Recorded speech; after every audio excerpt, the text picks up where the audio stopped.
السلام عليكم. وعليكم السلام ورحمة الله. الله وحن إلى هذا ما قرنايو. أنا هين thank you. aad baan idinku mahad celinayaa reer Columbus Ohio dadkaygii ehelkaygii waan ooyi rabaa emotional baan noqday waan idin mahad celinayaa Columbus waxaan deganaa 20 sano ku dhawaad 19 sanadood baan idin la deganaa community-ga Columbus intaan heesi jirinaya intaan housewife ka ahaaba waan joogay waxaan idin sheegayaa waxaydaan horay iigu baran hadda iigu baran maysaan hadda tiin reer Columbus waan idin mahad celinayaa هذا الكلام أقوله ويجي حدين هاي ما هاد لي كرتيد باليدي ما هاد لي كرو لكن قالوا السماء جرو سلكنا ورورس قالوا السماء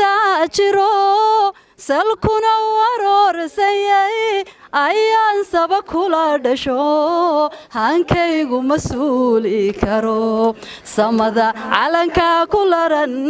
ayaasan ka taagi baray adkayso samir lahaw bilaha soonkaay baray aad baan idin salaamayaa thank you reer Columbus thank you